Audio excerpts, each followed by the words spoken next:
फडणवीसांना target करण्यासाठी तुमचं आंदोलन आहे असं ते भाजपचे अध्यक्ष आहेत मराठी मुंबईचे अमित साटम यांचा आमदार पण आहे. आता हे कोण आहे अमित साटम. साटम मध्ये कोण आलं भाजपचे आमदार साटम साटम. नवीनच आलं हो आता त्यानंतर बघू आता.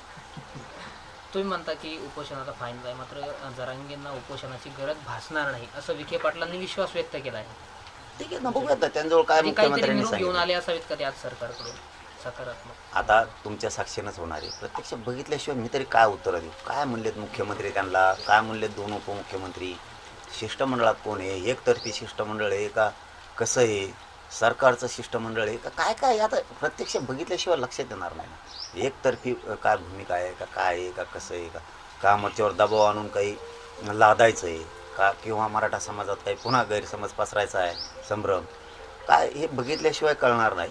येऊ द्या तर त्यांना, आल्याच्या नंतर आपण सगळ्या गोष्टीवर ठरवणारच. पण मी उद्याच्या आंदोलनावर ठाम. एकनाथ शिंदे साहेब म्हणाले की सरकार सकारात्मक आहे, सगळ्या मागण्यावर तोडगा निघत आहे असं रात्री बोलले. कुठे 10 महिन्यात काही सकारात्मक आम्हाला काही तुकाराम कोणीच दिसला नाही, त्याच्यात कोणीच नाही दिसला. गेले भाऊ 10 महिने झालं भाऊ वाटोळं आमचं. त्याला हा मराठ्यांचं वाटोळं करणं याला जर सकारात्मक म्हणत असतात तर मग खरं आहे त्यांचं, आणि त्यांच्या सरकारचं पण खरं आहे, मग खरं आहे. ते जर मराठ्यांच्या पोराचं वाटोळं झालं, सारथीतला अभ्यासक्रम 1554 होता तो काढून टाकला, मराठ्यांचे गुन्हे मागे घेतले नाही, मराठ्यांचे पोरं बलिदान गेले, त्यांचे निधी दिले नाहीत, काही जणांचे काहींना नोकऱ्या दिल्या नाहीत, याला जर ते सकारात्मक म्हणत असतील तर मग मात्र नक्की आहे. हैदराबादचं गॅजेटियर दिलं, त्याचा JR काढला, प्रमाणपत्र दिले नाही, त्याला ते सकारात्मक म्हणत असले तर मग मात्र आहे. ते जर म्हणत असले बुवा 58 लाख नोंदी निघाल्यात, त्याचे कुणबी प्रमाणपत्र दिलेत पण व्हॅलिडिटी आम्ही दिल्या नाहीत मुद्दाम, मग ते सकारात्मक त्यांच्यासाठी असू शकतं. आमच्यासाठी तर सकारात्मक कुठं दिसतच नाही आहे. आमचं तर सगळं वाटलंच झालं. 10 महिने झालं तुम्हाला वेळ देऊन, तुम्ही कुठंच काही एकही पाऊल उचलू शकला नाही. मराठा समाजाच्या गरिबीला ओबीसी कसा जबाबदार, हाकेने सवाल केलाय. पाटील अंबादास दानवे म्हणले की प्रसाद लाड काही जातीवंत मराठा नाही, प्रसाद लाड यांनी अंतर्वलीत जाण्याने प्रश्न सुटणार नाही असं वक्तव्य त्यांनी केलं. काय केलं? प्रसाद लाड हे जातीवंत मराठा नाही, अंतर्वलीत ते गेल्याने प्रश्न सुटणार नाही, सरकारला त्यांनी बोलावं असं देखील अंबादास दानवे म्हणले. नाही ना, मला कशाला पडायचं आहे, मला त्याच्यात ते त्यांचा राजकीय इश्यू आहे, ते दोघं एकमेकाला उत्तरं देत बसतील, मला त्यात नाही ना पडायचं. इथं मी फक्त एवढंच आहे, जातीवंत असो नसो मी सगळ्यांसाठी जगतो, श्रीमंत मराठ्यांसाठी जगतोय, गरीब मराठ्यांसाठी जगतोय. दानवे साहेब काय बोलले ते त्यांचा राजकीय प्रश्न आहे, दोघं एकमेकाला काय बोलायचं आहे, काय उत्तरं द्यायचं ते नक्की देतील.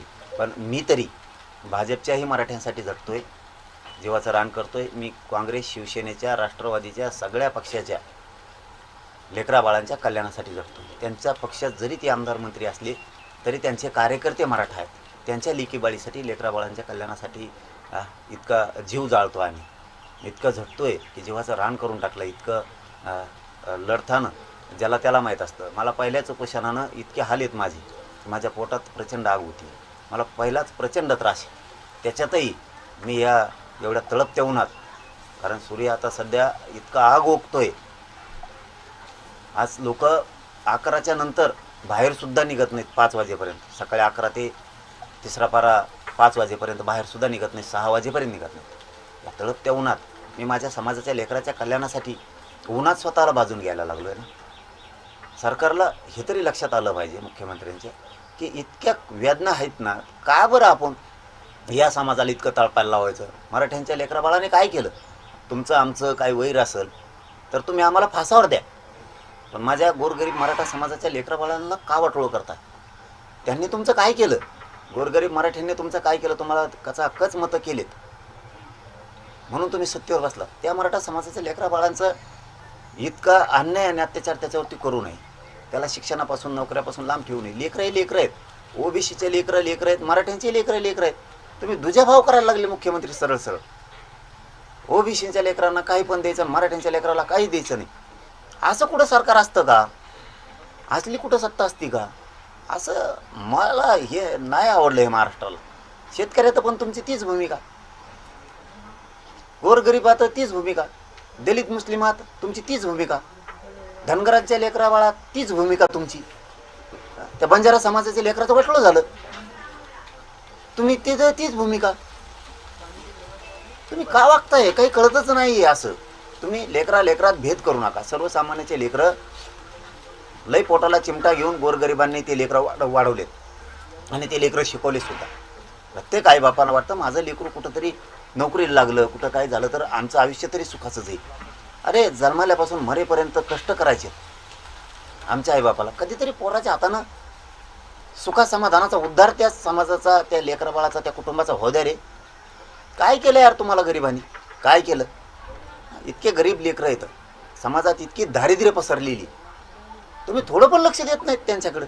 उठलं सुटलं तुमचं राजकारण, तुमच्या निवडणुका, तुमचे उमेदवारी वाटप, मग कोण फोडायचा कोणाला द्यायचं, तुमचं याच्यातच तुम्ही खुश आहेत. जनता कधी सुखी करायची तुम्हाला, कधी जनता खुश करायची, कधी तुम्हाला पाठीवर थाप मारून घ्यायची?